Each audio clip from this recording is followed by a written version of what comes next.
then we're going to share. That's not the share I wanted. Stupid. Need more sharing. I know, more sharing, but more precise sharing. Bring me everyone. What do you mean, everyone? Everyone!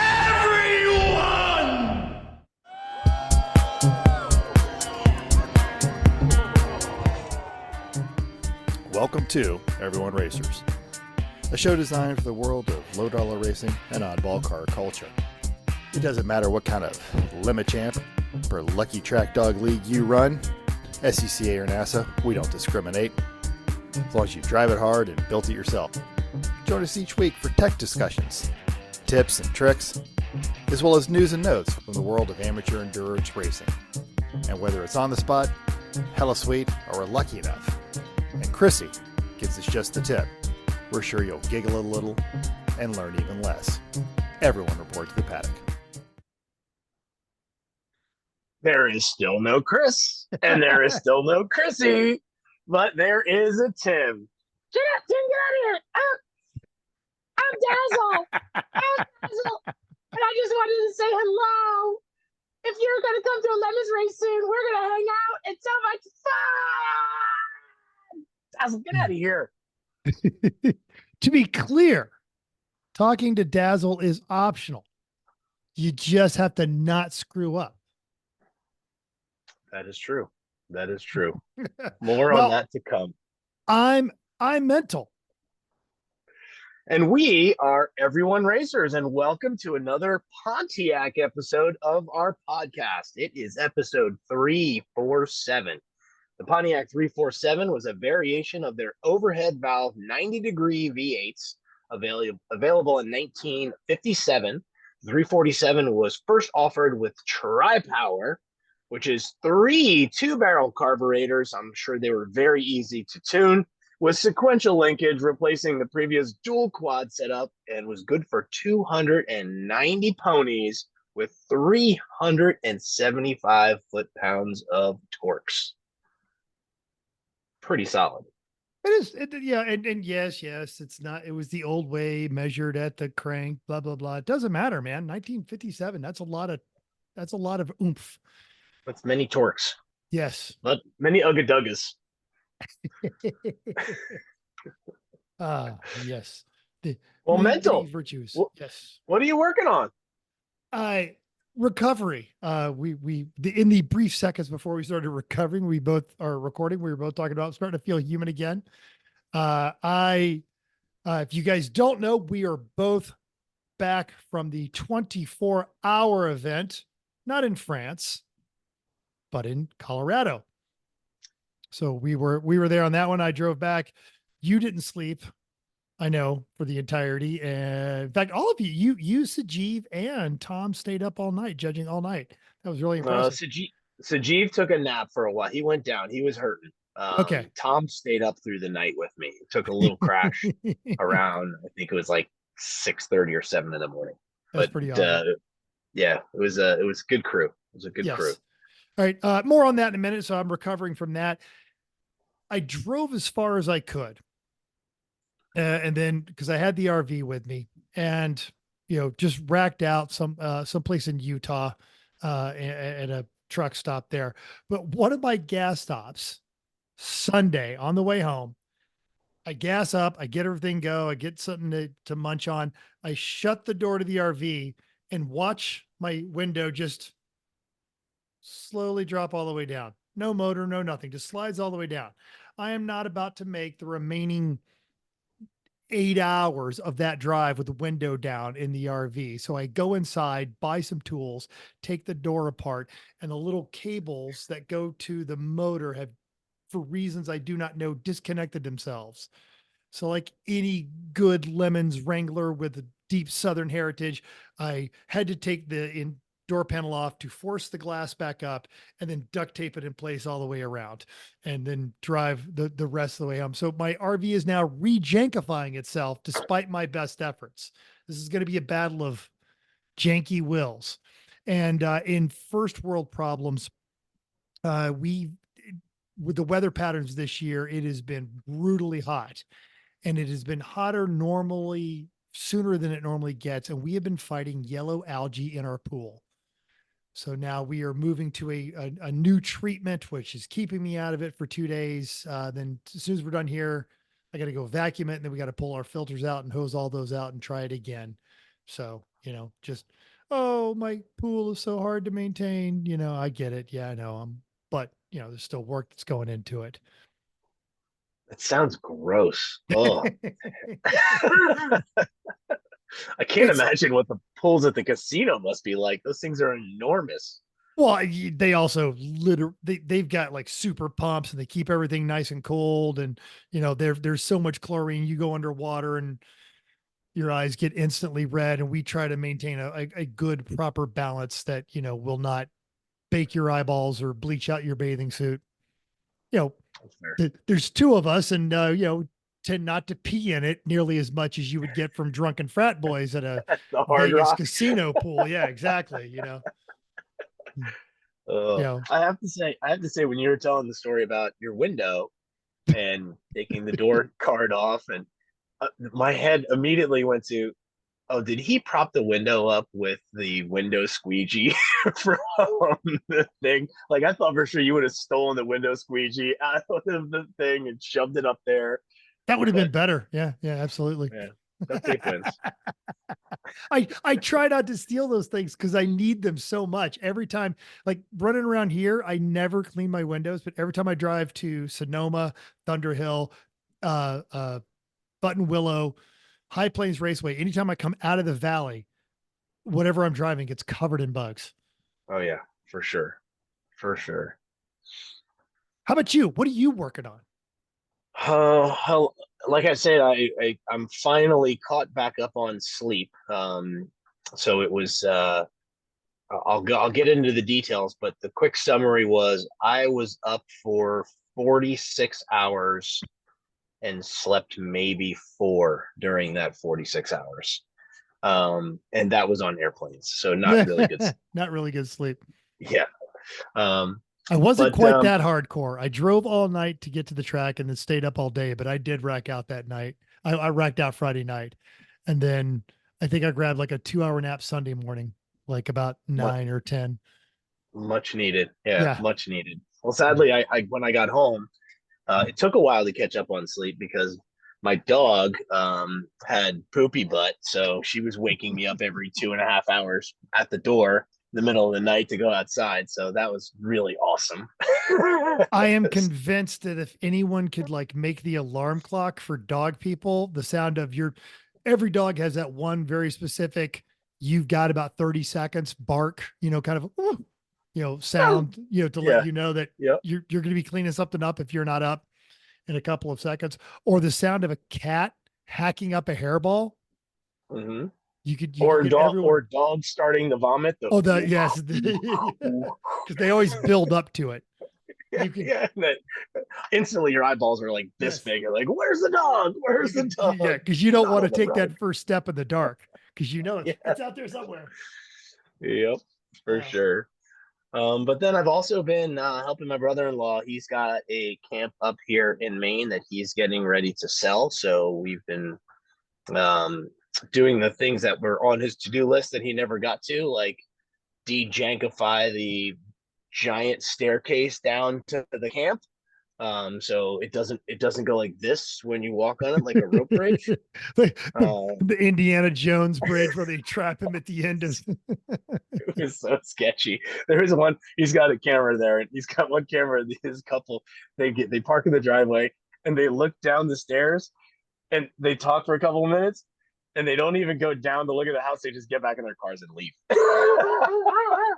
I was like, we need to fix that. Crap. Now I got to fix it. We need to fix that. So we're changing.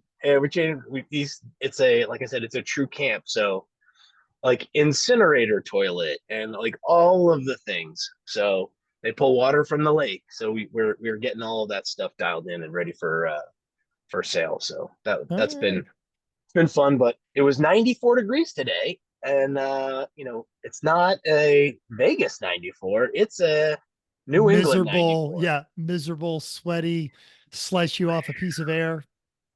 Yep. Yep. So we wrapped the day up with getting his party boat out onto the water, and we did a quick lap around the lake, and then came in for some pizza. So that was the good wrap for the day. All right, there you go. All right. It's always good, end up in the water. It's fun. Mm-hmm. All right. Shall we move on to news and notes? News and notes. There we go. Dazzle should introduce news and notes. I think you're right. What do you think, Dazzle? Are you ready? You up for it? Oh, come on. Don't be shy. Don't be shy.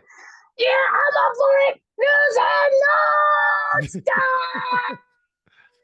Our new friend, James Gilboy, tells us that the famous Suzuki Cappuccino is coming back, sort of. The article over at the Drive tells us it's a joint Suzuki, Toyota, and Daihatsu project. Now, it's going to plump up the previous K car, but it is still going to be a small engine turbo. Rumored to be a direct competitor to the Miata, the SF-R project is expected to have a downsized 1.3 liter version of the GR Corolla's turbocharged 3. This should be good for about 150 horsepower and 160 foot-pounds, which isn't much because the Miata is already at 200, but should be compared, even with the same size, should be a lot faster in a lightweight car. It's going to be interesting. Obviously, the U.S. is only going to get the Toyota version of it and is going to have an expected show time of 2027, which is right about the same time the next generation Miata, which is rumored to be hybrid, is coming out. So they may out Miata the Miata. I don't know. I love me some Miata. Everyone knows of my fondness for mine, but there was a failed business here that brought in a bunch of Honda Beats and Suzuki Cappuccinos and tried to sell them in a used car market. And you still see them show up in a couple of buy here, pay here lots. And those little tiny Suzuki Cappuccinos are interesting. They've got the 3 different tops and everything on there. And I know everyone else likes the Honda Beat, but yeah, I'm a Suzuki Cappuccino kind of guy. Have we had one in lemons? Oh God, no. Those are, itty bitty. We haven't had a Honda Beat either. Have to get or an Auto Zam. You probably have to get a waiver. Pass. You have to get a pass on that. Yeah. Yeah. I think if you put like training wheels on it, maybe they'd give you a pass. Well, no, this isn't the Samurai. The Cappuccino is a little tiny, it's a sports car. So 2-door front engine, rear wheel drive, and the Honda Beat was a mid-engined. It was like a NSX that somebody washed in hot water. Aren't they really short wheelbase? Both of them? Very, yes. Yes. Yeah. That's my point. Yeah. And also how effective would it be? Because you're effectively going to double the weight by putting a roll cage in it. But yeah. It'd be amazing to see somebody like Corey Dickman put a Corey Dickman sized roll cage in that thing and then flog it around the track. Yes, absolutely. I would love that. We'll put that in his queue of IOE winning cars that he's going to build. Yeah, just all you got to do is find one and just ship it to his driveway, and he'll curse at you for a week, and then he'll put a cage in it. Yeah. All right. Well, faced with the dropping EV demand, Ford's ambitious select EV dealership network has been mothballed. Woo! Yeah. Chris Traig at The Truth About Cars has the story. Last year, we talked about Ford creating a specialized EV network, and they are now allowing all Ford dealers to sell and, more importantly, service electric models. While many dealers have already made the required investments, which makes this move seem like a raw deal for them, but Ford execs believe they will have a competitive advantage, saying that the charging infrastructure will drive traffic and revenue. Link is in the show notes. Sounds like a load of crap to me. Hey, sorry you guys invested in this thing, but well, it'll be fine. It's going to be better. No, really. Like our first idea was okay, but this was going to be way better. So much way better. Yeah, you're fine. You're totally fine. Yeah. Great. Speaking of super cheaty. And Miatas. Speaking of dealerships being super cheaty. And Miatas, you had me at super cheaty. If you are looking to get a Lemons car, here is a deal for you. We've got a super cheaty Lemons car. It's an NA model, $5,000 with Mega Squirt and make 150 horsepower on the dyno. Team Safety Third is selling their Miata. So go out. Miata is always the answer. I know they're boring, but they just work. I'm not convinced this one's super cheaty. I would say it's like cheaty-ish. Yeah, well, Because that's still the 1.8 liter in there. it is. It Yeah. is. But so you're probably gonna get B. Oh, you're Like, if definitely going it's to a- get beat. Yeah. Yeah. That looks like that picture was taken at Button Willow. I am 90% Why? Because there's certain. nothing but dust floating around. Exactly. Those trees and then the garages over here. So I'm pretty sure that car was at the butt. Yeah. Yeah. But here's is honestly, that's just for $5,000. You've got a running, competitive, fun race car. Turnkey. Mhm. Get in, have fun, go fast. Yeah. And You're going into Class A. Suck that part Yeah. up. But who cares? Yeah. They've Yeah, even it's got awesome. they've got video of it driving on the track. you know Nice. how we know they spent the extra money? Because look at all the pictures. Look at the video. Exactly. There are 24 pictures on this thing. They're obviously interested in selling it. Yeah, Clearly. just spend the money for the VIP deal. Exactly. And Yeah. you got to use the code POD23. So for $5,000, you're getting those coating, 15-inch wheels, adjustable shocks, iBox springs on purchase, 25 millimeter giant radiator up front. The cage is $1,200. Well, the cage is $1,200 13 years ago when I bought one to put in. They've got Right. the tall driver mod, so they lowered the floor. Yeah, this is great. They got a stainless steel exhaust, violently expensive wheels. That's an interesting and accurate statement. Been sitting in my garage for 2 years, needs to be brought back to life and raced. Ran lemons twice, and it was, quote, awesome. It's in LA. There's going to be a link in our show notes. This is a great find. Well done, Tim. That's awesome. Thank you. And I tell you what, you show up with this one, especially if you're a new team, we probably won't give you penalty laps if it's me and Tim. I cannot vouch for anyone else. Bring a theme. It's fine.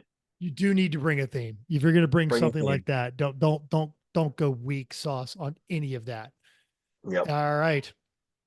So speaking of themes and great times, we've got no upcoming races, but we do have recent results. We do. We do. So Lemons had the true 24 while some fake 24 was playing in the background. Yes. And we were at High Plains Raceway. It was my first time at High Plains, and what a cool place.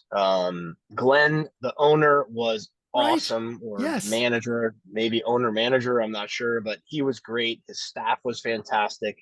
You could always tell when they love having lemons there. Yeah. Yep. 100%. 100%. It was really, really cool. But having been to a lot of tracks, because I've had this argument with people, and some say that some say CMP is the most out of middle of nowhere track, and I'm trying to think of other people. There are people that argue Button Willow is more middle of nowhere. I say High Plains is 20 minutes from the middle of nowhere. Yes. I mean, if you were going to try to drive out into like the middle of the country and get lost where no one would find you, like that would be the direction I would go.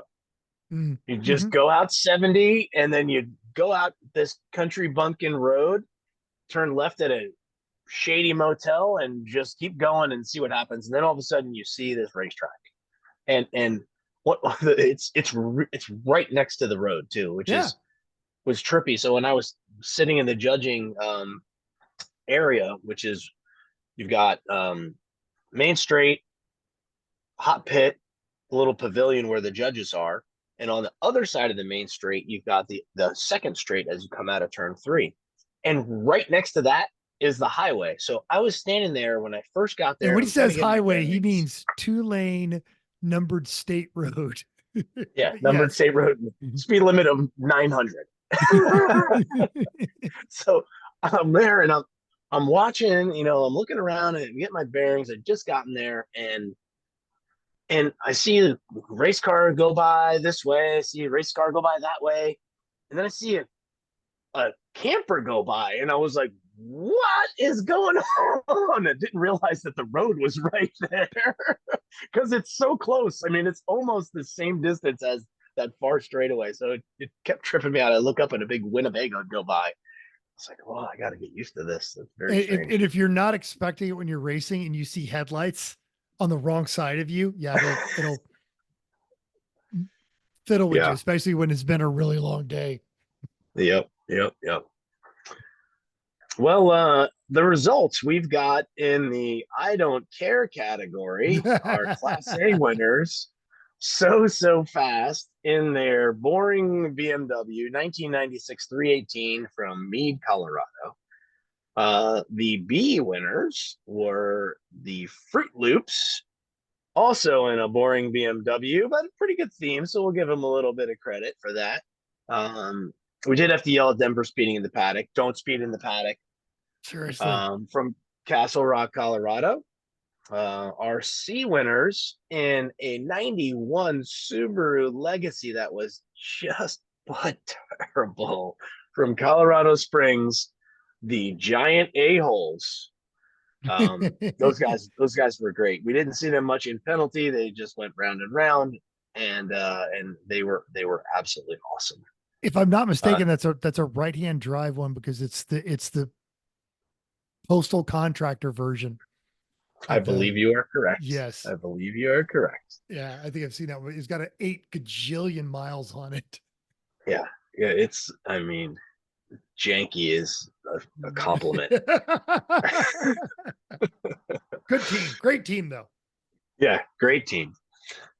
Judge's choice went to Arc Flash in their 277 2000 Ford Focus from Frederick, Colorado. These guys, if you didn't see anything on this, they wired up the entire car according to building code. So they had literal switches and conduit running everywhere with junction boxes. They had like a big soda light over the top of the car. And the theme was those creepy fish that live in the bottom of the ocean that have the dangling thing to get, somebody to come over so they can eat it. Yep, I didn't realize they'd done it to building code. That is fantastic. Hysterical. And you know what? Guess, shocker, guess what they struggled with? Electrical problems. But the guys were awesome. They spent more time helping other teams fix their broken stuff than they did themselves. There was a team running a Maxima they were leading by 10 laps. Yeah, 176. The dogs. Yeah. And they're with I think it was 2 hours left in the race. The panhard bar broke in their Maxima, so they came in. They put it together with what looked like a curtain rod that they swore was like chromoly tubing, and it was strong. And they made another one, and they were trying to get it back together. And the guy from Arc Flash came over and helped kind of tack weld some things in place to make it work. And they threw it back up, and they looked at it, and they said, "What do you think, judges?" And I was like, go really slow for a lap and just check and make sure everything's good. Right. So spoiler alert, they finished the race. They don't win. I think they lost by 2 laps because they had to dial it back so far. And as they came back into the paddock at the end, when everyone's clapping, we took a peek underneath the car, and that thing was gone. So I'm guessing that must have been a handful to drive. Oh, yeah. That team, I remember those guys at NOLA 4 years ago. It was one of the first races I ever judged, and they were arguing to be in B, but the car is it's an A. Well, it's a B car. It's an A team because they're quick. Yes. They've really developed as drivers. They've gotten on there, but I think when they were winning, they had the 17th fastest lap, but they were just out there turning laps, running clean. I think they can run for 3 hours too in that car. and they have really developed it. But they raise money for a dog rescue, and I remember as they were arguing with me about why they should be in whatever class, and I didn't want to give it to them. One of their adoptable dogs comes over and lays on my feet. I'm like, oh, and he looks up at me with those big pathetic eyes. I'm like, fine, you guys can be whatever class you want. Yeah. So we were pulling for them. That was a good team. Yeah, they're great. All right. But They're anyway, great. so yes, back to the Arc Flash. Yes. Helped tons of teams. They were fantastic, really fantastic. Org Choice went to We Could Never Racing in the 1987 BMW truck car, which means basically they cut the back half of their car off to make it look like a truck. Which is how you make any boring car not boring. Yep. El Camino every time. They put a giant wing on it that had the rigidity of a sheet of paper. And it was pretty terrible. I was like, this thing's still on, huh? Like, yeah, it's still on. Not functional, but yeah. Yeah, totally. It's active arrow. It actively changes in mid-corner. Heroic Fix went to Seat of Your Pants Racing in a 2000 Volkswagen Jetta. Now, we had a bunch of broken crap at this race, but these guys did it the right way. They started out, they got about 2 hours into the race, and their power steering pump went out, and it blew one of the hoses off and ripped the end of it off. There are no hoses or flaps anywhere for that part to go and get a hose, or junkyards or anything else anywhere near. Rewind back to in the middle of nowhere earlier in our discussion. So they made do. What did they use? A piece of garden hose. So they cut that up and they put extra zip ties and duct tape and hose clamps on that thing, and they send it back out. And 2 hours later, guess what happened? Not the power steering issue. Oh, there you go. The knuckle broke, and it took the hub out, which was a new hub they just had bearing pressed into on the right side of their car. So they hobble it back together. They take their old part, put that back in the car, send it back out. 2 hours later, guess what fails?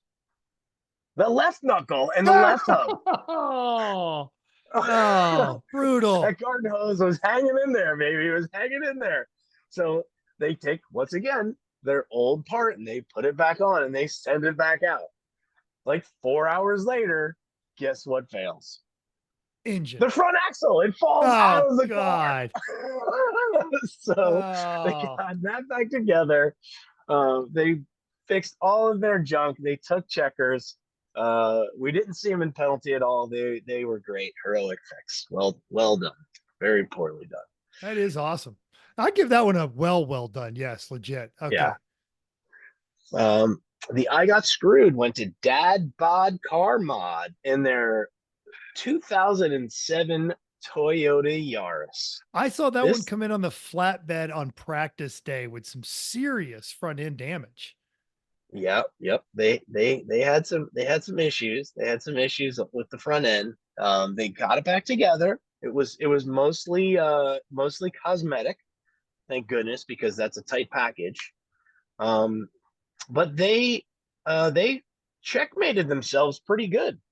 So they, because you need a big brake kit in a Toyota Yaris, decided to swap out the rear drums for some made in Malaysia rear disc brakes, which were a mismatch of Nissan and everything else parts. And so they said, well, we're gonna put a proportioning valve in just to make sure we can really get this thing finely tuned. So as you do with a Yaris. Yeah, I mean, you've got to make sure that you've got maximum stopping power in this 4 horsepower Yaris. So first driver goes out. He comes in and he just loops it and spins it. And he's like, oh man, he goes, the back end just locked up on me. And he goes, the car just snap oversteered and I don't know what happened. So he goes out and he comes back in. Car comes back in like an hour later, and it's another driver in their car, and he loops it in the same corner. And he's like, "Yeah, I was trying to get the brake bias dialed in," and he goes, I think I must have overdone it, and the rear's locked up, and they spun out. He goes out 2 laps later, he spins it again, and so then they go out and they're futzing with it. They're futzing with it. I said, look, the rear's locking up. Like, go park it. Go figure out what's going on, right? You guys, you can't keep the back end of the car on the back end of the car. So right after the 8-hour mark, actually, it was right before the 8-hour mark because they got their third black flag. Another guy went in and he twists that proportioner valve, and the car locks up, and he loops it and comes in, and he goes, I got to tell you, he goes, I think we're turning the knob the wrong way. I think I've got it figured out. So it came in the box with stickers, with arrows, and guess what wasn't on the proportioning valve? The knob, the stickers. Yeah, great. So we gave them the draw Daffy Duck with duct tape penalty, which they did a fantastic job. Look at the Lemons site for some of the photos on that. Like, well done to those guys. So they are like, all right, well, we're gonna just try to dial all of the bias out of the rear, whatever we can do. And I was like, I got an idea, guys. Why don't you not use the brakes? Like, just drive around slower and not use the brakes. So they were like, we're going to do that. So they went out. They drove around for like 5-6 hours. No issues. And then their engine blew. And that was that. They got screwed. That's pretty screwed. Very screwed. Oh, that's impressive. Good stuff. The regional award went to Savage Orchid Racing in their 2002 Ford Escort. They were awesome. They always are. They did that Ferrari theme a couple of years ago. Last year it was the McDonald's, and all weekend they kept walking around asking people if they were loving it. They had grimace shakes. That is a hard charging, hard theming team. So good. They brought 2 cars. Their number 4 Ford Escort was in the Pokemon theme, and they made up special Pokemon cards for all of the judges, for Glenn, for a couple of the other staff members. It was Kim really, had one. Kim had a Pokemon card. Yeah, yep, that was yep. fantastic. It was really, really well done, and they were on point with the theme. They came in hard on Tech Day, and they started out drivers meeting all themed up, but they had a lot of mechanical problems, and I think that probably kept them out of getting HMG because they just had to spend more time fixing and less time theming. So still very well done, Savage Orchid. We talked about Arctic Flash earlier, and now we're going to talk about the IOE, which is Arctic Blast. It's their other car, which is a 1976 Datsun 620. I remember seeing this car. EV. Yes, I saw it a couple years ago because they gutted it and turned it into an EV. Yeah. Yes. So they have an EV, and guess what would be the worst case scenario if you're about to endurance race in EV for 24 hours? So, spoiler alert, listener, I know the answer to this question because I was also there on, what was it, Saturday morning, like early in the morning. It's a beautiful day. It actually wasn't that hot, blue skies, everything. The power flickers a little bit at the track. Now, because Glenn and his team are all fantastic, they've got most of everything out there is capable of being run on generator or solar power. And what had happened is the town of Briars had lost their transformer. So the entire county is without electricity, which is really no big deal at the track, except for two things. One, the gas pumps didn't work because those are electrical. And then they ended up not working all weekend because the internet company was saying that, oh, it's all fine, which it clearly wasn't fine. Something got scrambled. The other thing was the high voltage charging that you need for, like, I don't know, an EV battery. So Oh, these it was these like circumstances against you before the flag even drops. It was just brutal. it was so brutal. So they ended up having to try to charge the car with a generator, and then they didn't know how charged the batteries were, so they like were trying to guess on pit stops, and it took them a while to kind of get back into the rhythm. The power went back on about 2 hours into the race, so there was only a temporary blip for those guys, but um, they turned 701 miles with an EV truck during this race, which just blows away the previous record. The Chevy Bolt had 500 and change, I think. Mhm. It just blows away that effort. So This really, really well done. this EV race is starting to heat up. You had the RX-8 down in New Orleans, but they didn't prep very well. And I remember talking to Randy Popes about that. And he's like, yeah, they were convinced it was going to last 90 minutes. And I got in it and it lasted 20 minutes. And then their batteries weren't charged because they thought they'd have plenty of time. And the Bolt, the Bolt is admittedly, they're just out there doing the proof of concept. So they drive it down to the Walmart, which is a few miles down the road. But the nearest Walmart to the track in High Plains Raceway is 50 miles. I don't know how far it was, the charging station, and it's not street legal anyway. So yeah, you've got to have and they had their pit stop strategy figured out. Do you remember how much those batteries weighed?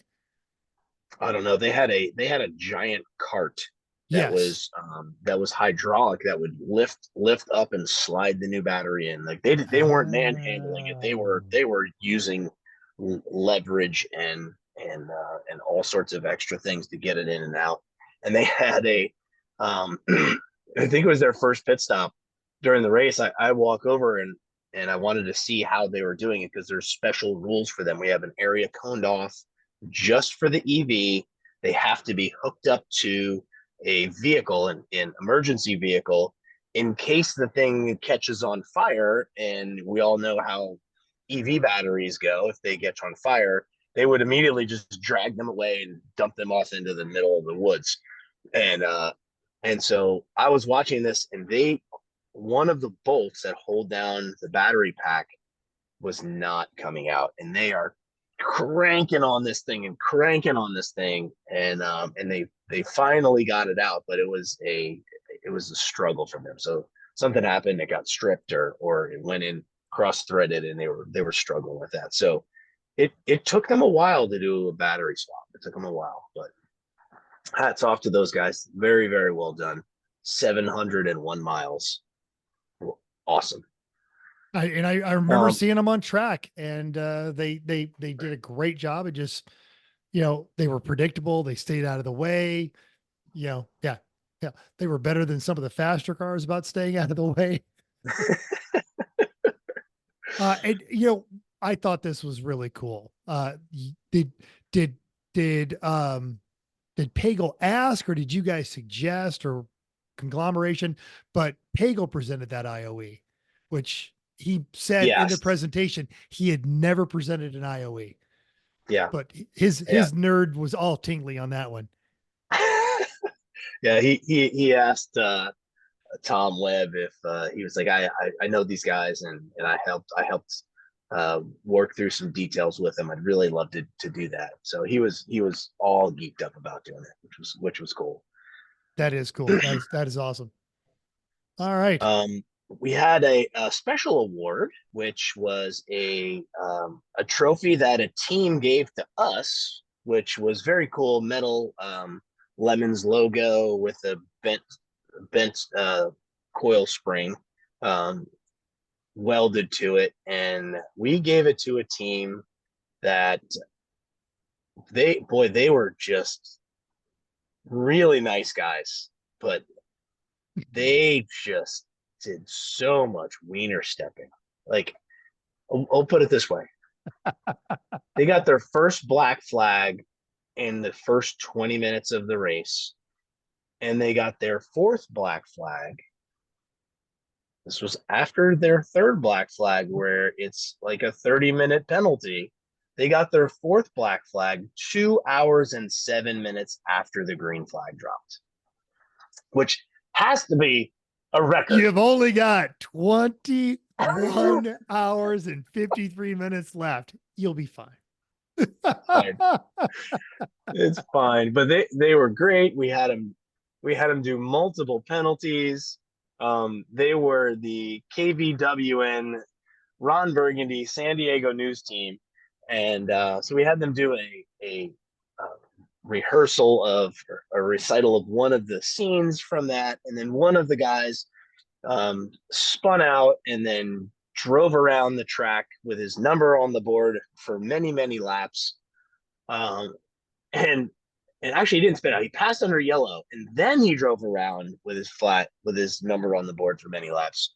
So he was their fourth penalty. So I had him draw a track map on the hood of the car, and then draw a big Ron Burgundy mustache where each one of the flag stands were on the track map, just so a little reminder that to look for them next time he got in the car. And then they did great. They were invisible all through the night, for the rest of the day, all through the night, and long into the morning on Sunday, to the point where I pulled them up on Race Monitor, and I was like, are these guys turning laps? And yeah, they weren't off the track at all. They were going round and round and round. They had totally turned it around. And we started talking about it. The judges were like, these guys like talk about a maximum effort.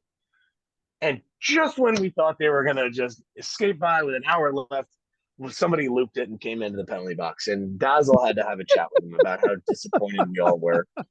Impressed with him for going so well, and then disappointed. But they were awesome guys, all rookie team, fantastic, and we hope to see them in another race. And then the pinnacle of all of the awards, the Halloween meets gasoline.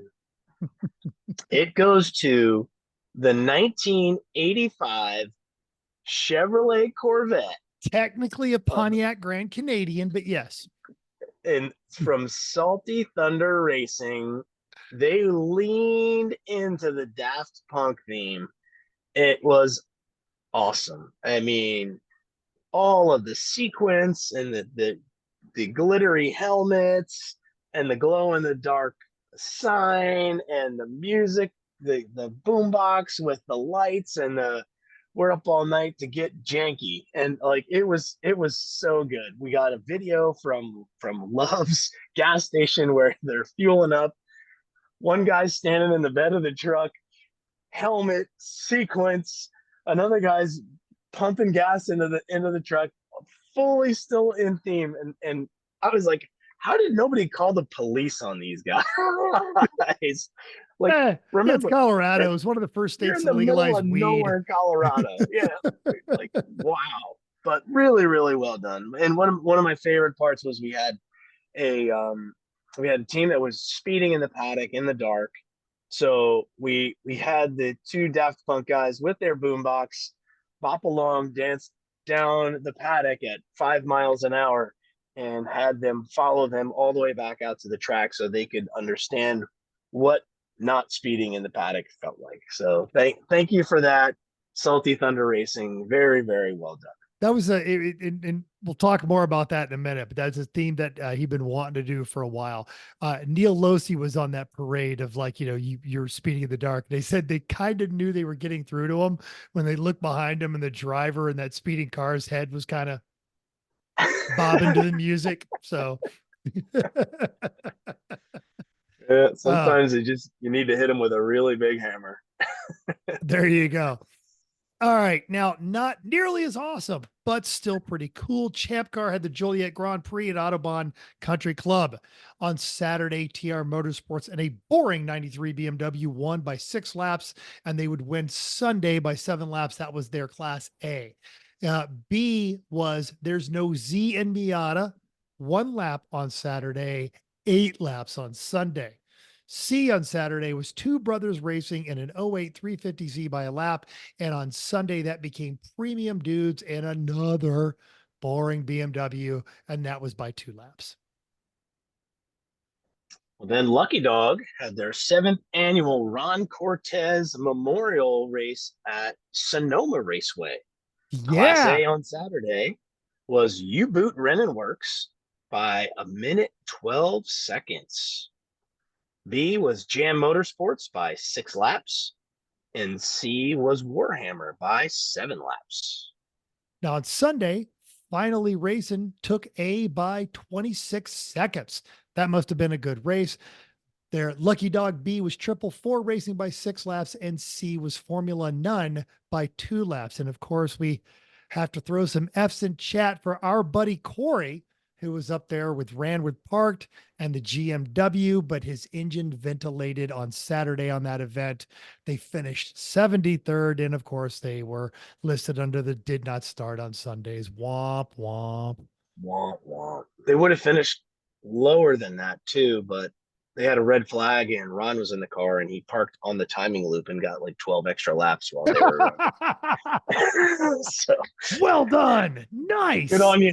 Good on you, Yes. Ron, and shame on you, Lucky Dog, for not catching that. Oh. Now, Oh, yeah. Corey's engine was a spectacular failure. He sent pictures of so many broken things. So many broken things. yeah, he got a hold of me. He's like, hey, so have you done anything with the Omega? I'm like, just tell me when. We'll pull it and it's yours. He's like, all right, I'm trying to figure out one that's closer than 10 hours away, but yeah. I don't know if you can Poor trust guy. it as much as an engine you built, Corey. So Right. Totally. we did get some listener feedback. Listener Ah. feedback time! Oh, that's fine. Yeah, I should have realized Dazzle was going to say that. On the tubes, Carlman257 said, hey, y'all, just checking in. We had a great time hanging out with everybody in New Jersey. We finished 25th overall with the 85th fastest lap. 2 stops on Saturday, 1 stop on Sunday with only 2 drivers. Snapped our throttle cable, but got it fixed in 40 minutes on day 1. Second in C. P1 at Thompson, we have the pace as long as we don't wiener stomp. Well done. Yeah. And Thompson's one of those tracks. Absolutely. You could do it with that kind of legs because you don't start till noon. But wiener stomping is also a very real thing at Thompson because they throw a bonfire party Saturday night. So, you know, Go to the bonfire party. absolutely. Then go get some ice cream, then go to the bonfire party. Yes. Yes. All right. Our buddy, It's Probably Fine, of course, in all caps said, everyone knows that Mental hit the record button last week, but the government is shadow banning Eric Rude from podcasts to keep American public safe about learning about hippos as a food source, which is a bit of insider baseball and a brilliant theme. That was Oh, very good. Now, she may not be listening this week, but you know who would never use hippos as a food source? Hi, Chrissy's mom. Hello, Chrissy's mom. Although I would once be like, hey, would you like some of Chrissy's mom's hippo steaks? I don't know. Maybe they'd be good. Hippo cake.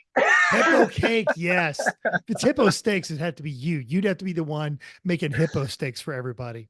Smoked hippo. This is delicious. What is it? It's hippopotamus. I feel like about at least half, if not closer to 2/3 of the people be like, all right, give me another one. Totally. Oh, That guy was a jerk anyway. I hope you killed him and cooked him up. all right. So obviously our main topic, it's the HPR hangover. How was your weekend, Tim? I gotta say, I'm not sure I want to race a 24, but I will definitely go and judge another 24. It was super fun. It was not on my to-do list this year, Eric Rude called me up. He had a judge drop out late and said, "Hey, I'm really in need of somebody. Can you do it?" And I was like, kind of. I can't be there until Saturday. Amy was traveling, and so I was on dog duty. She got home Friday night late, and then I got up at 2:30 in the morning on Saturday, drove to Boston Airport, got on a 6:45 a.m. flight to Denver, jumped in my rental car, drove to the track, and got there about 10:45, and then stayed up through the night. Um, Finished up awards, went back to one of the fellow staff members' hotel, took a shower, jumped on a 4 o'clock flight to fly home, and was in my bed by 12:30 in the evening, or in the morning, I guess. So just a little over 46 hours. And I slept on the plane for maybe 3.5 of that. So it was lighting the candle with a blowtorch, but it was super fun. Super, super, super fun. I had Mental, how was yours? exhausting. I had a problem with my RV that I was trying to get solved, and I didn't get it solved Wednesday night. And I'm like, all right, screw it. I'll just come home from work tomorrow. This will take me 45 minutes. So I get home from work Thursday, 2 hours later. This is not going to be resolved in 45 minutes. So I stopped doing what I was trying to do and put everything to the side, and then just loaded up the RV. So I got on the road 3 hours later than I wanted to. So I left here about 8:30 this time, and 12-ish hours to get to Colorado, not counting the fuel stops because I took the RV naturally on that one. Got there Friday. We did some setup. Of course, we had tech and theming and everything that goes along with that. And then everybody wanted to start doing some practice times on that one. And I was just a little too wired, but I did late Friday night. Yeah. Went to sleep, and for reasons that just happen to you when you're at a certain age, if you're a little kind of geeked or amped about something, woke up 5 a.m. So I was up 5 a.m. Saturday, and there I would stay until 9 a.m. Sunday. And then I got just like a quick power nap in when the day shift took over on the car. And then, yeah, popped in the RV, drove till about midnight, and said, nope, this is, as someone said, when you're driving and you take that really long blink, yeah, it's time. So Time to pull over. time to Yep. pull over. Yep. Yeah, got home here a little bit about lunch. And it wasn't so much that I was sleepy. I was just spent. Yeah. Wife and I went out to lunch, having, slipped away for the weekend. So just, I had taken Monday off, and then I just came and I sat on the couch and just stared into space, until it was time for bed. And then finally got like a decent night's sleep, and, went to work the next day. Yeah. Which is So always, tell me about. the Go hangover. ahead. You always have that lemons race hangover, because you go into Yep. work and everything's just it's a few shades chromatic. It's, it's quiet, it's slow. Yeah. Depressing. It's not depressing. I like my job, and I like who I work with. It's just, it's like, having a really good steak and then going to like Orion Steakhouse. You're like, I mean, it's meat. It's not good. It's steakish. It's steakish. Yeah. Yeah. Till your palate readjusts. Yeah. So tell me about Friday. I love, when I'm judging, I love Friday. I love Tech Day. It's so fun. Yes. And I was really bummed that I couldn't see it. So tell me and the listener It's what was out there. right. Well, and there's some difference of opinions on this, but I like the way HPR runs their days. Now, you can buy a half practice day, or you can buy like the whole thing, or you can buy like two halves, but they also invite everybody. It's not just a lemons practice day. And I always find the people that show up in their C7 Corvettes or Porsches or BMWs to be amazingly foolish or trusting, because Pittsburgh does the same thing. Like, you'll see these amazing race cars out there. They seemed absolutely unfazed that there is a 72 AMC Hornet, running around out there. So it is always interesting on that one. And then what's even more interesting is when you see like the Mustang GT or the hopped up Mustang GT being overtaken by Pikachu. There you go, by Pikachu or something. It wasn't there this year because they had a nasty wreck a few years ago, but the 300 horsepower Chevette, turbo Chevette, that thing's amazing.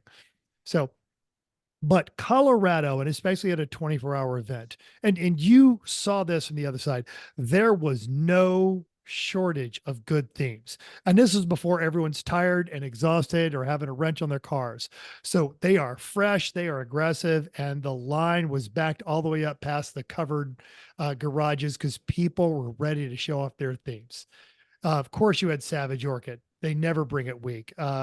Yes, we'd been planning the Daft Junk theme for quite some time, and Jeff had been keeping that one in the back pocket until he brought the right team, because you can't have a theme like that and do it weak. So he had to have the right group there. Neil, Ben, the two Bens, Nick, him, his son. It was fantastic. So, we got into that one pretty hard. Some of the other, great themes. There was his name's slipping off my plate, but he normally runs Texas, and they showed up with what looked like a cheaty as hell BMW that turned out to actually be a legitimate just piece of crap, hail damaged, automatic, bone stock, off lease BMW. That number 11. Yeah, yes, it was all white and like M striped out. Yeah. Well, it wasn't M straight out. It was one of those great subtle themes. It was the fuel company that was in the Deep Horizon knockoff movie with Mark Wahlberg. In Twister, when the gas tanker gets spun up, that's the same petroleum company as this non-existent joke petroleum company, because all of those guys are in oil and gas. So they found this, the non-existent petroleum company that was in all these movies and made it their sponsor. And that was the race colors on that one. So just, 9 ever so subtle jokes on that. Fomoco was out there with the Pac-Man. And he was telling me, as they were setting up their camp, the guys that had parked next to him at the last event out at High Plains looked at him and took a deep breath and said, "Are you going to be playing that Pac-Man song all weekend? Because we want to pit next to you. We like you. But if you're playing that song, we're going to go someplace else." So, yeah. They were there. You had the luchadores with, they always bring like 50 people. Breaking Bad was there with all of their insanity. You had the Star Wars TIE Fighter Integras, just rolling through the paddock, and lots of really, really great stuff. And it was delightful to look up the row of cars and just see everybody, theming in costume. I believe the team that won was the Kenny Angry G BMW. But there was, and they were having their issues. But that was the Angry Kenny G, and they always have a just slightly disturbing theme. A few years ago, they were the bloody koalas, and they had this inflatable koala costume with this really, really nice girl in there. And she had an Australian accent. And she's like, "Hello, I'm a koala." But her claws were covered in blood, just going to maim you a little bit, and just Angry Kenny G, you're a little worried, but not that worried. It's Kenny G. So there were just good themes all the way around on that one. And everyone was in good spirits. But what was also interesting is I think almost everyone knew what they were in for. And Friday by 9:00, it was quiet. On an 8-hour race, Friday night's always good, and then Saturday night's insanity. This one, no, everyone was saving it up because they knew they were fixing to have to take 2 trips around the clock on that one. So Smart. Just people walk around, they're saying hi, they're being nice, but not as much drinking as you might see on a Friday night. The X Drive BMW you were talking about, the number 11 Yes. car with the Phantom Petroleum Company. It's ironic that was their theme because Sunday morning, I believe it was, we had 7 cars in a row come in that had spun out in turn 11. And that car was sitting on the side of the road in turn 12 because the entire oil pan exploded off of the car and they oiled down turn 11. And so hats off to the driver that had enough wits about him, even after 20 hours of racing, to hear something explode and pull off the track and not oil the whole track down. So good on them for that. But when they got to their paddock, they put it on a flatbed and they dragged it in, and they backed the car off of the flatbed, and we looked down, and there's maybe a half an ounce of oil on the bottom of the flatbed, and we're like, where'd all the oil go? So it's in the turn. Yeah. yeah. Like it was all gone. Gone. And like the oil pan was just missing. So huge failure. I'd seen some pictures of that one. Ruthless. All right. Yep. So Saturday you got there just in time. I got there, just in time to try to get my bearings and understand where everything was. Had driver's meeting, which was super cool. Very, very cozy in the little pavilion there. Mm-hmm. I've got to say, it's first time working with both Tom and Sajeev, and those guys are just aces. Super, super fun time working with them. They were great. And they're low key awesome. Yeah, 100%. 100%. And we had a lot of fun. We fed off each other. We were talking about different penalties that we were going to do. And, it's fun to think outside of the box and not just, there's great penalties in the bin that you can pull from. But we tried to kind of be a little bit creative and if not come up with a new one, do a twist on an old one. And you live streamed. The penalty box was live all weekend. That was fantastic. Yes. I walked by the camera and waved at it, and about an hour later, I get a text from Zach of Vannenball fame of the video of me walking past the penalty box. So good. Yeah, Tom had it up there. We actually kept forgetting that it was there. So at one point towards the end of the race, me, Tom, and Sajeev sit down and we start talking. We're making our list, right, of who's in the running for what, and we're having all this discussion. and one of the other staff members goes, "Hey, just a heads up, you're on the live stream right now." And we were like, "Oh." Luckily, there were only 2 people watching at that time, and both of them were staff members, so it was fine. That's hilarious. Mental note for next time. Yeah. So Saturday was not as nice. It got to be ruthlessly hot. Yeah, very hot. We sent the Grand Canadian out there, and we've done the math. We know that if we can keep the car at about 2-minute, 20-second laps, it's very competitive and it's very good. And that's right about where we want to use up all our consumables and we can keep it going. We put James Gilboy in first, and he's out there for about an hour and it stalls on him and it doesn't want to start. We had problems with the starter heat soaking. That's a spoiler alert, by the way, for the checker flag. And we'll come back to that one. But the oil pressure was fine, but the oil temp was a little bit alarming. And so we ended up pulling the car off the track, and we had to get trailered in, and we went from 10th down to like 40th on that one. And so I don't want to say we stopped trying at that one, but we stopped trying for a podium, but we wanted to keep the car on the track as much as possible. And it would be interesting because we had a few issues. think the math told us all told we were off track for about 3 hours for non-scheduled stuff.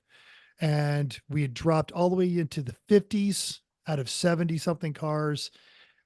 And by Sunday, we finished 18th. So we lost 8 places over the course of 24 hours on that one. But that was our Saturday. We got the car back out there with an oil change, thicker oil, so that we could keep the pressure up and the temperatures down. And we were doing fairly well. But during the day on Saturday, 2 of our drivers, one literally pulled something like in his sternum or something, and he said, "I can't get back in the car. I broke myself." And another one was suffering from a combination of altitude sickness and probably some heat related dehydration. So suddenly our very full drivers roster got down to a very, very minimum. And we started rotating through the 3 drivers, and we knew that wasn't sustainable. But that was our Saturday, and we came up with a solution to get us through the night, but that's coming up. So Tim, how was your Saturday? Well, before that, let's talk about how much oil is in that car of yours that you So were driving. unbeknownst to me, I would have never guessed this. Even with an oil cooler, a LT1 de-stroked to 5 liters, 5 quarts of oil. My Miata uses 5 quarts of oil. It's amazing. Yeah. I was That is stunned. not a lot. It's No. not a lot. Not a lot Yeah. at all. Yeah. It's gonna yeah. warm up quick. It's gonna warm up Yeah. quick. Yeah. And it was, it was high 80s, but it was a mean high 80s. It Yeah. was a mean high 80s. Yeah. Yeah. So my Saturday was good. It was busy in the beginning of the day.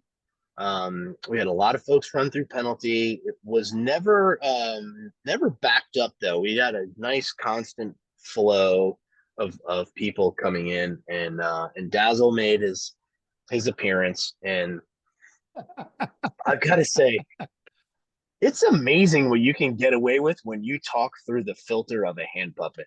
Like it's pretty fun. Like all the things that you have to normally bite your lip on, you just let it out. You just let it go, and people just laugh. I mean, it was really good. It was really really good. So Sajeev, when I first pulled it out, he was like, "How has nobody done that yet? Like that is amazing." So I think he might be.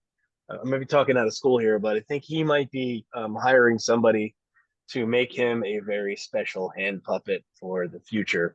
And if you know what Sajeev is into, that'll give you a clue as to what that puppet. I hope its elbows are out. I hope its elbows out. There we go. So it should be pretty fun. But yeah, we had, as I said earlier, we had some teams that visit us a lot really quickly. So we got to dive right into the third penalty tricks, in the first 2 hours of the race, which normally takes 5 or 6 hours. So that was fun, but good crew. A couple of new lemon staffers that I hadn't met, a lot of new teams that I haven't seen, from Texas and the Denver area that just don't make the California races or the East Coast races. So it was nice to meet some new folks. A lot of fun. I would say the worst part about the 24 is, if anyone knows me, like I love Friday night and Saturday night, right? And if you're gonna do a bribe, this is a public safety announcement here. If you're gonna do a bribe to the judges for a 24-hour race, don't give them booze, because they can't use it or drink it or bring it with them on the airplane. So be more creative, bring something else. But I feel like you're going to end up with some of this booze, because it ended up in my RV, and now I got to bring it to Button Willow. Yeah. If you have a friend with a vehicle there, then it works out totally different. It was like anything that wasn't beer went into a box and went in Mental's RV. So, but yeah, Saturday was fun. It was hot, and my first time judging was at Sonoma, so I thought it'd be really cool to line my judge's robe with it's like a multicolored leopard print inner liner, and it was hard to find good fabric. Corey found some really good fabric for his, but I couldn't really find any fabric. But what I did find was a polyester tablecloth. So I sewed that into my robe, and at Sonoma, it worked great in Because it keeping me was nice and cold. warm. Oh, I But didn't even think wasn't about so that. You must have been wasn't miserable. so good. Yeah, it wasn't so good at HPR. I was taking that thing off whenever I could. So We're gonna have to figure uh, out a way to like put fans in our judges' robe, especially for like the hot races, Button Willow, Thunderhill, all of that. yeah, Yeah. Me, yeah, you, Jim, for Corey. sure. We'll get it knocked out. We'll figure it. We'll figure out a high performance fabric we can put in there, because that was Yes. not it. Yeah, that was stain proof, but not sweat proof.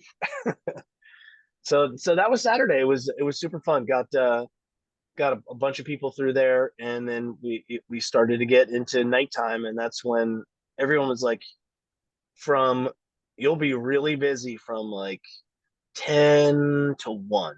It'll get really busy in the penalty box, and it wasn't. It was we had the only things we really had to deal with were some light issues. One of the big things was you had to go through tech for your lights, so we had to re-tech some people for your lights. Don't buy LED spotlights if you're going to do a 24. No. But nothing smaller than or bigger than like 4-inch LED strips And if you're this going to is do LED. so if you've never done a 24-hour race, listener, or a nighttime race, now there are those people out there that say the more light the better. But the problem with that is what starts coming through rear view mirrors, and it is very dazzling. And for the last 24-hour race, Bob wrote a set of rules, duplicatable, enforceable, and measurable. And so they use the light meter, and then they've got a light bar. And you don't want light over a certain height. And because it blinds the people in front of you, you can't dim side view mirrors.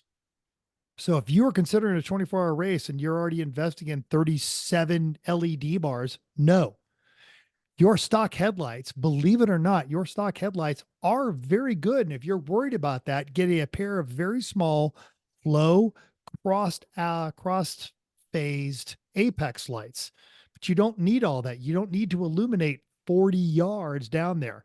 And the thing about it, and this is how Jeff gets around it on the Corvette, he uses yellow lights because that doesn't blind people in their mirrors. And it's great vision. I never felt like I couldn't see anything on that one. Yeah. I would say the stock headlights are the way to go, with the exception of some lights poking out to the sides for apexes when you're doing turns. And I still maintain the smart way to go on the apexes is to don't even poke them out the sides, is cross them. So your right side is pointed at your left apex and your left side is pointed at your right apexes. Yep. Because it doesn't need to go behind you. It doesn't need to go behind you. So really good. Numbers. Lighting your numbers, we had some challenges. As a reminder, your numbers need to also be on your kill switch. So any lights that you have need to go through your kill switch, because if your lights are on while you're fueling and there are fumes and you spark, and then there are flames, and then there are hospital bills. So very, very serious. Make sure that any lights are wired to the kill switch, unless it is a self-contained light. That was the only time I saw that Pagel gave somebody a pass. They literally took, those little magnetic lights that like flip lights like this. Mm-hmm. Yep. Right. So it's got like a magnet on the bottom. USB powered. Yep. You open them up. Yeah, little USB power. So one of the guys had that duct taped to his hood to just wash light over his numbers on his hood, so he could leave that on all the time. Which I was like, that's a really cool idea. And I said, what happens if the battery dies? He goes, I tape another one on. So they're like $25. So that was a cool way to do it. The other one that I saw that was really neat was, I guess you can get them. They're like more arts and crafts things. So it's a sheet that's probably I don't know, 16 by 20, and Mhm. it is what I would consider, if you've ever had to trace something, it's like a backlit piece of plastic. Yes, So you and could put you like a paper use on it, you trace it, yeah. you know. It's just So people, it's like an illuminated square. yeah, exactly. And there's a ruler down the top and the bottom because people use them for crafts, right? Well, what I saw multiple teams do is they would cut vinyl and then slap their vinyl numbers on that, and then illuminate the whole square. And it made it super easy to see the numbers. Yeah. With one caveat, all of them have a Chinesium plug that goes into that, and that's where all the fail points were. So it was in that plug. So I would say figure out a way to hardwire that in or reinforce that plug that goes into that light. The best ones were the ones that had them inside the car, facing out of the window as opposed to on the car, because when you make contact with another car, then your numbers rip off and then you got to figure it out. So the side windows were a really good way to do Smart. Very smart. All right. it. Mm-hmm. All right. So, and that leads us into the overnight. And as I mentioned, in the overnight, we were already down 2 drivers, and we've got one driver who he just knows 2 o'clock in the morning. That's my cutoff. I'm useless until 6 a.m. And he goes to bed. So we were down to 3 drivers, and I had to make a decision about who I am, and I am nothing if not a team player. So about 11 o'clock, knowing this was going to be a problem, I started the arduous process of converting my crew only wristband to a driver's wristband. And at 2 a.m., I got approval. So I bought my weekend license, and at 4 a.m. strapped into the Corvette.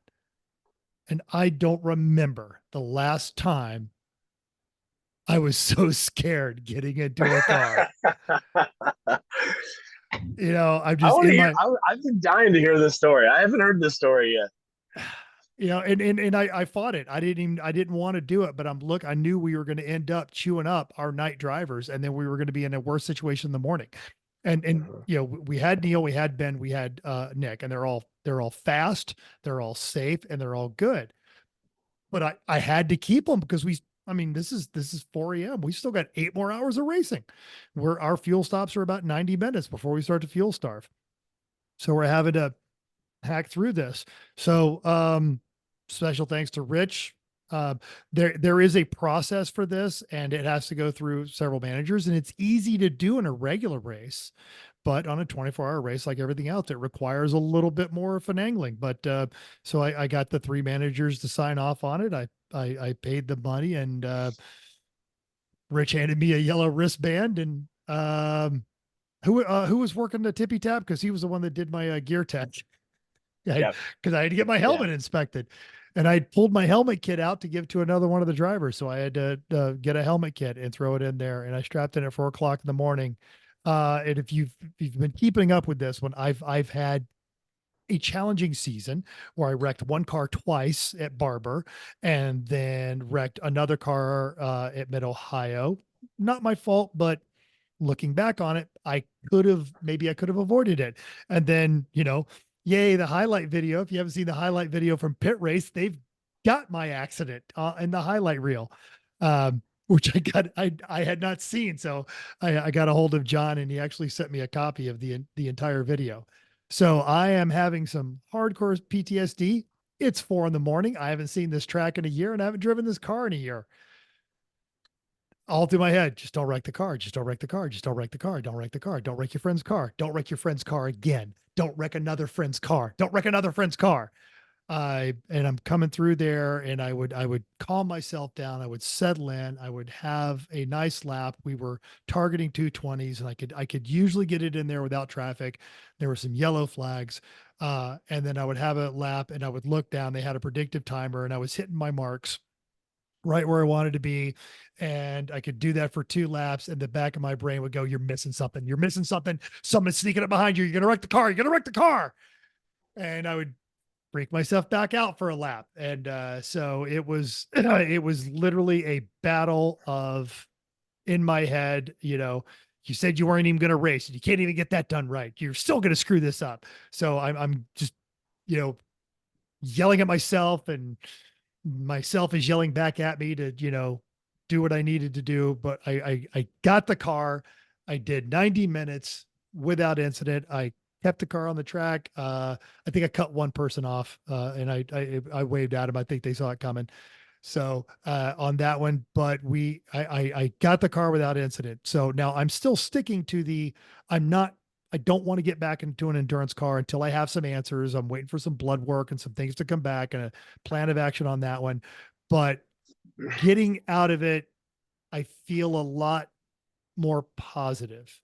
Like if it comes down to, this is one of those things where I'm not going to be able to do this a lot, or I'm going to have to cut down, or I'm going to have to make some serious cutbacks. At least I know right now, if for no other pure stubbornness and power of will, I can still strap into a car, do what I got to do, and keep the car on the track, which I needed to know that. I needed to know it in my heart, and I needed to know it in my head. The simpler version is Jeff said, yeah, you know what? Get your mojo back. So that was nice. Yeah. And I was super proud of you, man. I really was. I was like, mental is jumping into the fire in the most difficult circumstance possible, right? which, which just seems to it's be how I do crap. how can I multiply the difficulty level? let's get in at 4 a.m. How's that sound? Exactly. But So yeah, strapped in, did it. And that was it was a good extension. It got everybody kind of back on there. And then our one driver, he'd been drinking water, getting sleep, getting rested. They were able to get back into the car, and we got it back out in the morning. And jumping ahead a little bit, but the last 30 minutes, the places were set. We weren't going to catch the car ahead of us. The car behind us wasn't going to catch it. So they let me jump in and take the last 30 minutes and take the checker. And it was still kind of for God's sakes, do not wreck the car now. If you were going to wreck your friend's car, you needed to wreck it at 4 this morning. Do not wreck your friend's car on the last 30 minutes of the lap. Just for God's sakes, don't. And every now and again, get a little bit of red misty and I can run that car. No, I'm not going to run that car down. I'm not going to run. I'm just going to drive the track, man. Just drive the track, finish the race. So I think there's a lesson. I think there's a lesson in that though, buddy. There's a lesson in that. Like, that's not a bad way to go about every stint.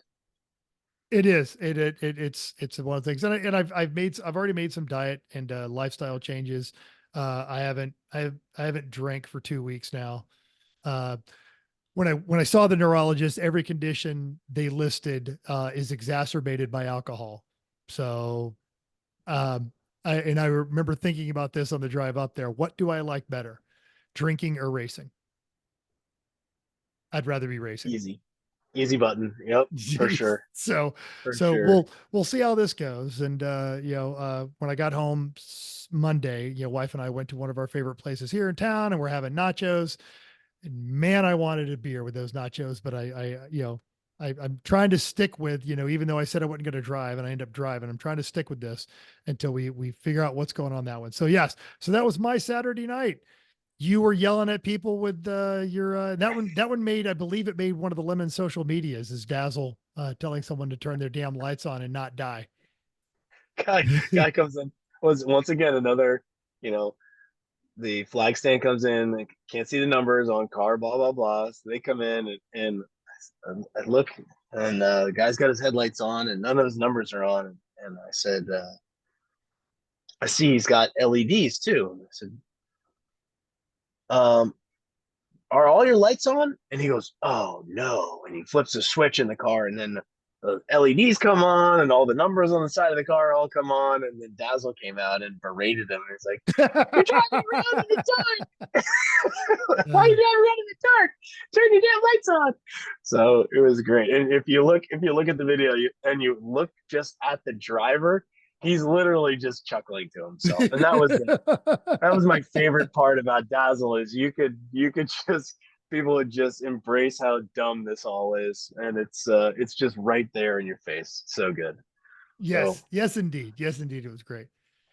All right. but So yeah, it was Sunday highlights, anything, sun comes up, people get dumber, better, safer, carnage, less carnage, more carnage.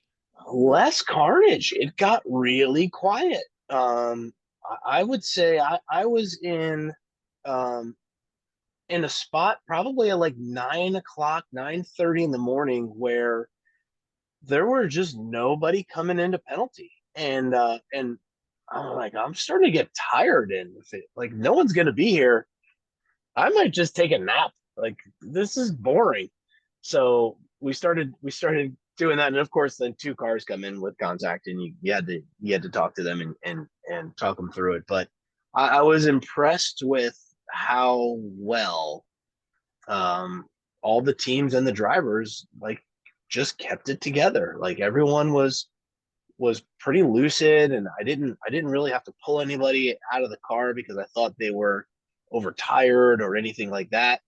I did have to That's a pull, big one. yeah, yeah, I did have to pull one guy out of the car. It was probably about 10 o'clock on Sunday. Um, if you if this ever happens to you, don't do what this guy did. So I will not use his name, although I know it and I will always remember you. Um, but he comes in after going four off in turn three, and then spinning in turn five, and then proceeds to drive around for two more laps while they show his number on the board before he comes in for penalty. It's you, So home slice. he comes in, and I was like, well, this is going to be an interesting conversation. So I said, hey, what's your name? And he tells me his name. And I said, so why do you think you're here? And he goes, well, he goes, I went four off and turned three, I think it was. And I was like, and bingo, that's number one. And what else? Why else do you think you're in here? He goes, well, I spun out and turned five. And I was like, he's 2 for 2. And I said, and what should you have done then? He goes, well, I probably should have come in. I said, but what did you do? And he goes, well, I stayed out there. He says, yes. And then you missed your number for 2 laps. So we're going to get you out of the car now. Why don't you park that over here and call your team over? And and so his team shows up, and I said, all right, the car isn't parked, but he is. One of you guys go suit up and get this thing out of here. But he and I are going to have a little fun. So I had him go up. We had a podium there that somebody apparently had borrowed Is he from the first? Oh, that was, yeah, it was a somewhere. bribe. Somebody brought you a bribe of a podium. That was great. I saw the tail end of this. I did not know the story. This is great. So, so, so he was a little grumpy when he came in, and especially when I told him that I was making him get out of the car. So I says, you know what? I said, I think I need you to go to the podium and do a reading from the book of Grumpy Monkey. And for those of you that don't know, Grumpy Monkey is a kid's book that somebody else gave to us as a bribe. So I had him stand at the podium and do a reading from the book of Grumpy Monkey with Dazzle as he was the narrator, and then Dazzle was Jim, the grumpy monkey. So anytime Jim had a part, he had to talk like Dazzle with the hand puppet. And I had him read the entire book, and 2 of his teammates were there with their phones videotaping it with tears running down their face as he goes on for 4 minutes and reads this entire kid's book. And he was a great sport about it. He chuckled through the whole thing at the end, and it was super fun. So, I think it's, if you go off once, okay, it happens. If you go off twice, but you still have to come in. If you go up, you still have to come in. Just come in. Just come in. Just Oh. come in. It's fine.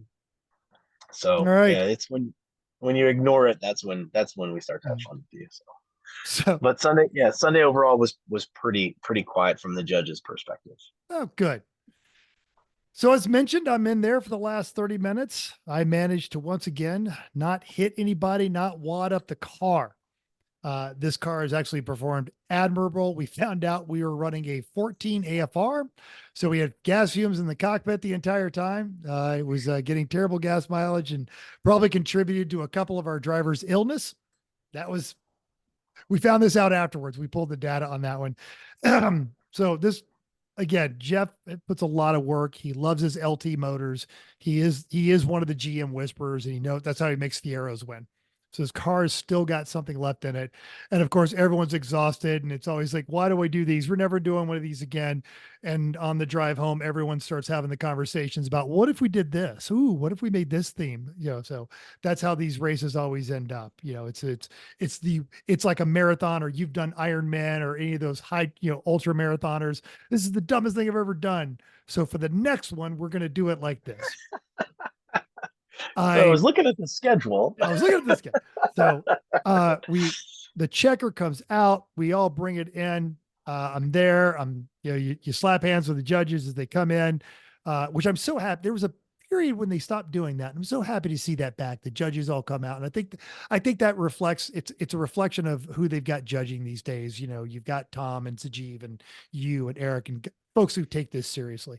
So, and right as I slap somebody's hand, I managed to stall the Corvette right there as you exit the track, and the starter is heat soaked and will not turn over. And so the staff initially starts to push, and then the rest of the Salty Thunder team comes out, and they end up having to push the car all the way back to the paddock because we couldn't even bump it off. It had given its all, and it was tired and ready for a nap. Yeah. Yeah. Even the car was like, this was a bad idea. I'm tired. I'm so I'm tired. tired. Can I go to bed now? Yeah. Put me in the damn trailer. Yeah, totally. All right. Yeah. So, you've already said it's something you would definitely do again. Would you drive one? I would not go and do a 24-hour race without a minimum of 6 drivers. Yeah, oh, absolutely. You have to have Yeah. that. You have to have a day crew. You got to have a night minimum. crew. Yeah. Minimum. I would probably want 8. If I had 8 buddies that I wanted to go racing with, I would say I would probably go and do one. I would love to do something closer to my house. I actually looked at the 25 hours of Thunder Hill, and it's not on the calendar this year for those of you that haven't. They've canceled it this year to try and refocus it, because now it used to be a big tune-up event for a lot of IMSA teams, and now they canceled it this year. They're gonna look at it. They want to bring it back and have it kind of be the premier amateur event. Yeah, so it'll be interesting to see how they roll it back out for 25. But I can see myself doing that one because, when you think about driving all the way to Denver from California and then going through all of those shenanigans and then having to drive all the way back, like that is a big undertaking. So if there was one in California, it probably more likely. Now, would I fly in and do an arrive and drive? 100%. So you'll do a 24. You just don't want to tow 3 states over for a 24. Yeah. All right, now that tracks. Because I'm hearing rumors that Buttonwillow wants us to come out and do a 24. That would be great. And horrible. How much dirt do you think we would chew? Like physically inject? I mean, every car would be brown by the end of the day on Sunday. It would be awesome. Yeah. That would be awesome. All right. So good. All right, folks, now it's time for, and it's not going to be nearly as awesome, but I promise you, Chris and Chrissy are coming back soon. But it is time for no, hold on. No, we have a much better. Here we go. Just the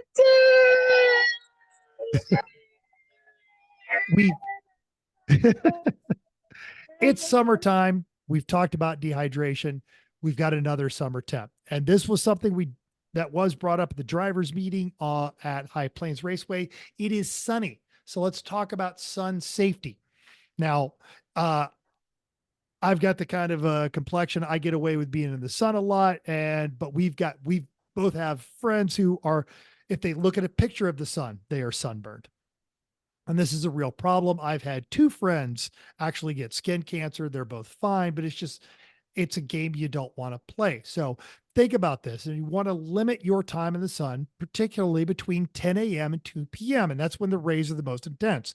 If you find yourself in the mountains, folks are taking trips to the Rockies, or I've got friends who are actually out here in Utah and Las Vegas, and they're going on hiking trips and all that kind of stuff. It's not a joke. You're 2,000 feet to 5,000 feet closer to the sun. So it is going to have a stronger impact on you. So you're going to want to wear clothing. It's your conventional wisdom is wear short sleeves, but if you're going to be in the sun, you want something with a long sleeve, any skin that you can cover exposure to the sun, pants, sunglasses, those big floppy hats, cowboy hats, all of those things. You want to do that. They make sun protective clothing. You want to use a broad spectrum sunscreen with an SPF of at least 15 or higher regularly as directed, even when it's cloudy, because the UV rays are still coming through those clouds. And you apply that liberally to all of your uncovered skin, especially your nose, ears, neck, hands, feet. And yes, you want some of that on your lips and the top of your ears. If you ever had your ears sunburned, it's miserable because you can't really touch anything. You're going to want to reapply that sunscreen every 2 hours, more if you're sweating, say like at a car race. An average sized person needs at least 1 ounce of sunscreen, and in a measure that you can understand, that's a shot glass of sunscreen to cover your entire body. And if you are follically challenged, you're going to want to apply sunscreen liberally to the top of your head and or wear a hat. Now, no sunscreen completely blocks all UV radiation, so your other protections are going to be needed, and that it does include the clothing, the sunglasses, and getting in the shade as much as possible. You don't want to get yourself sun poisoning. You don't want the peely, flaky skin, because then that gets all inside your driver's suit, and plus it's just a miserable thing to do. And it will over time start to threaten your health and can eventually cause something worse than a sunburn. So look after yourself, use a sunscreen, stay out of the sun, take care of yourself, and we will see you at the next race. Tim, do we have any idea what we're talking about next week? No idea. Okay. But it's gonna be amazing, whatever it is. Absolutely, it's going to be amazing. And we've got a race coming up this weekend, not a Lemons race, but you need to join our F1 Fantasy League. Get yourself a piece of that. All right, the directions are in our show notes, and we'll see if this is going to work. I feel like, no, I don't know. All right, here we go. All right, can you hear that, Tim? No. Crud. All right, no. Never mind. Okay, so that is just read it. Just go for it. It's not going to work. I was trying to do the music. I had a speaker in here. Hey, thanks everybody for downloading it. Hope you enjoyed this week's edition of Everyone Racers, and we hope that you can join us in the world of driving and racing and building, because everyone can be a racer, even you. If you've enjoyed this podcast, subscribe. It's totally free. Then head over to iTunes. Give us that 5-star rating. It's been over a year since we've had a 5-star rating. And it actually came from Tim. That was our last one. Tim gave us our last 5-star rating. And he didn't hate us. And if you hate us, you could give us 5 stars and then tell us why we suck. If you've got any questions, comments, show ideas, drop us a comment on our Facebook page, Everyone Racers. Email us at everyone.racers@gmail.com. I got another picture of somebody's junk this week. It was fantastic. You can do that. You can text me at 484-243-0455. We're on the Instagram at everyone.racers. We're on YouTube. We're on the Facebooks under Everyone Racers, and even Reddit at /E1R.